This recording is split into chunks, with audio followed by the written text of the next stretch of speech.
今週万博行くんだけど見どころとかおすすめをしてください。落合陽一さんのぬるぬると大阪のヘルスミュージアムの心筋シートと、あと僕言ってないんですけど、パソナ缶にその iPS 細胞で作った心臓が動いてるのがあるらしいんですよ。そのテーマとしては命輝くが大阪万博のテーマなんですけど、でこれが日本でしか作れないものばっかりで、生命を作るというのがご法度なんですよ、他の宗教の国では。命というものは神様が作り出すもので、人間が命を作るとかありえないよね。ポケモンも中東の国だと昔は違法だったんですけど、動物は進化とかしないよねっていう、猿から人間になるわけないよねみたいなっていうのがあって、進化とかもないよねとか、生き物とは人間が作れないよねっていう価値観の国のが多いんですけど、でもその iPS 細胞で作った心筋シートですって言って、四角いシートなんだけど、それが筋肉のようにビクンビクン動くんですよ。ビクッビクってずっと動いてて、キモっていうのが面白い。で、これの心臓のちゃんと動いてるやつもパソナにあるらしいので、結局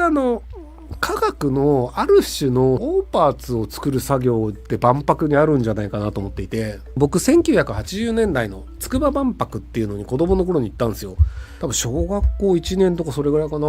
でその時にあったのがトマトの木というのがあったんですよ。めちゃくちゃでかい木にトマトをくっつけて、根っこが他の樹木でも栄養が上がればトマトって育つので、普通の樹木にトマトくっつけてそれを樹木として育てるっていうので、めちゃくちゃでかいトマトの木を作って、でそこにトマトがなってるっていうのを作ったんですよ、万博の時にね。でそれは植物というのを作るというのは、畑で作って収穫するなんだけど、実際問題じゃあそれを樹木にしてバンバン作った方が効率いいんじゃないみたいなので、植物というのを合成させて効率よくするというのはありなんじゃないっていう科学が割と最先端だった時代なんですよ。でも今結局トマトの木ありますかっていうとないんですよ。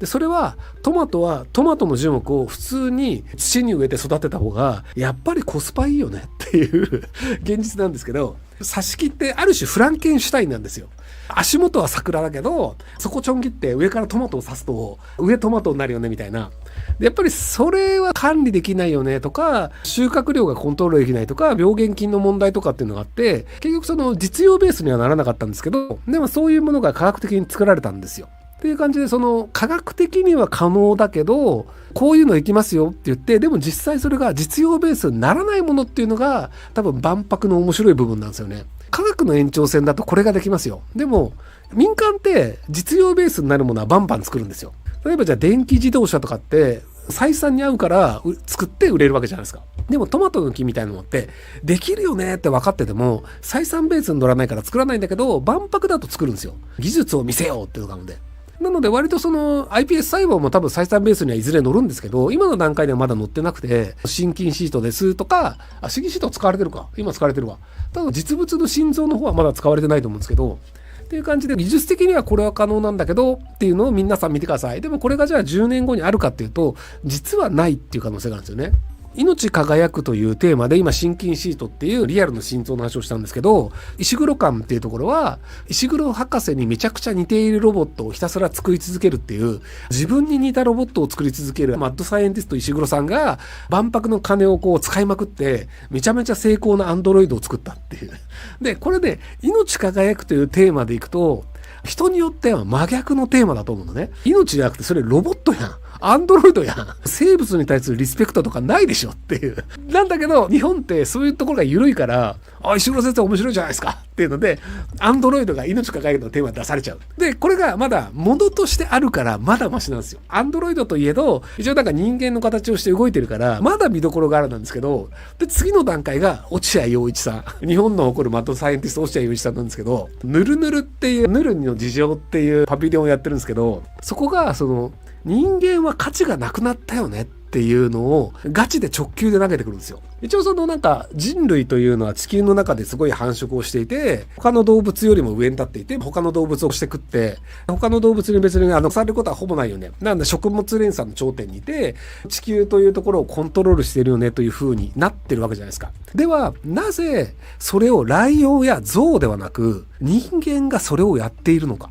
何の違いなのか。ゾウの方がでかくて強いよね。ライオンと人間で戦ったらライオンには絶対負けるよね。じゃあなんで地球上のトップのポジションに得られたかっていうと、知能が高いというところが一応トップだったよねなんですよ。っていうところから行くんですけど、残念ながらもう多分現時点か2年3年経つとコンピューターに比べたら人間も猿もライオンもほとんど変わらんぐらいバカだよねっていう時代になっちゃうんですよ。もうなってる可能性あるんですけど、計算で言ったら計算機には勝てないよねっていうのは昔からもう40年以上前から計算機の方が計算早いよねはあったんですよ。でもその計算だけしかできないじゃん計算機は。なので複雑なことをやるんだったらやっぱり人間だよね、人間最高ってなったんですけど、最近はプログラム自分でコード書いてる人多分エンジニアでも減っていて、もう AI に書かせた方がいいよねっていうので、ライターさんとかでも企画だしとかある程度のライティングはもう AI に任せてますとかで、翻訳ももう AI がやっていて、翻訳の文章とかもほとんど業務でやるやつも AI 通したりして翻訳ツールを使って、でそれを最後にちょっと人間がちょいちょい直すみたいな感じになってて、ちょいちょい直すがなくなると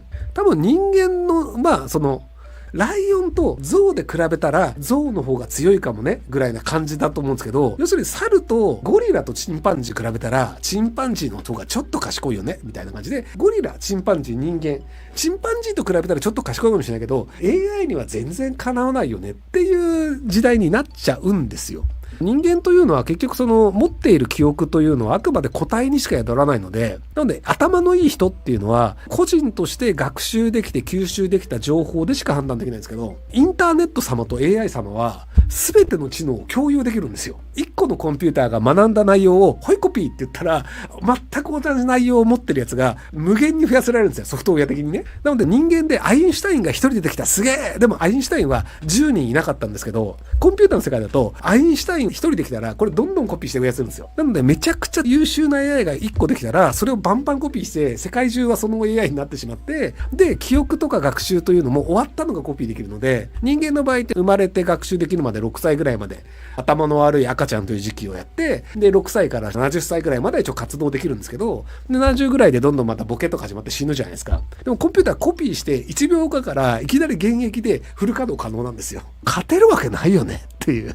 ので、人類の知能というのは実はもう誇れるものではなくてちょっと賢い猿なんだから森に戻ろうよっていうのがヌルヌルのテーマなんですよ。落合陽一さんの命輝くっていうの中から、お前ら人間調子乗っとくけどお前所詮猿と変わらんよねっていう、日本がその前にやった科学万博っていうのが僕がさっき言ったトマト抜きの筑波万博ってやつで、それがね科学技術とか未来とかが割と確か前面に出たコピーだったんだよね。ちょっと忘れちゃったんですけど、未来科学とかなんかそんな感じの技術で未来を作るよねとか、未来というのは科学がどんどん発達していくよねっていう、科学技術というのを未来を作るよねっていう割と科学万能な時代だったんですよね。鉄腕アトムとかドラえもんとかがあって、でその後にその科学技術の結果原子力発電所が爆発しちゃうよねとか、今だと二酸化炭素の放出式だよねっていう科学を追求しすぎた結果のどうなのこれという状況にはまだあんまりなってない頃で、科学技術というのを進歩すればするほど人類というのは幸せになるし快適になるよねっていう未来を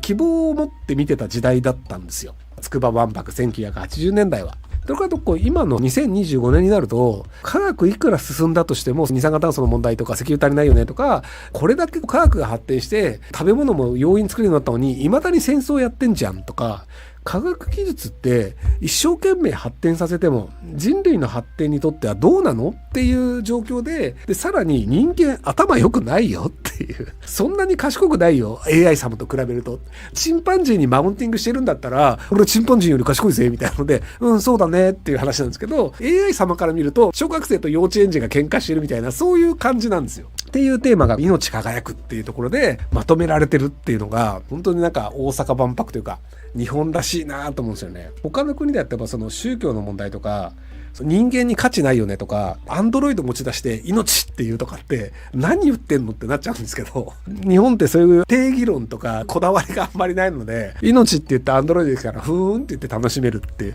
そういう特殊性も含めて大阪万博は面白いんじゃないかなと思います。はい。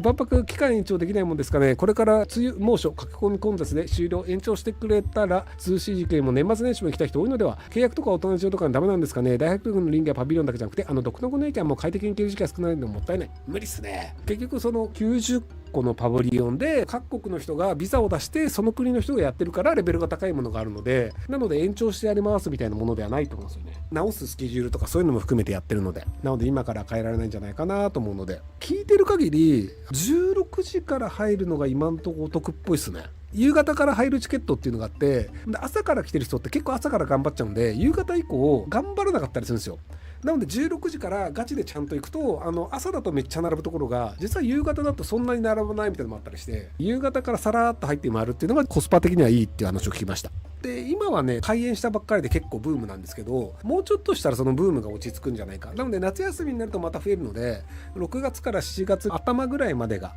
実は回りやすい時期なんじゃないのっていう説があります。はい。すげえ長く喋った。大阪万博について。ご視聴ありがとうございます。今回の動画はこちらからの切り抜きになります。ひろゆき LINE スタンプ好評発売中です。概要欄に購入リンクがあるので、そちらから購入できます。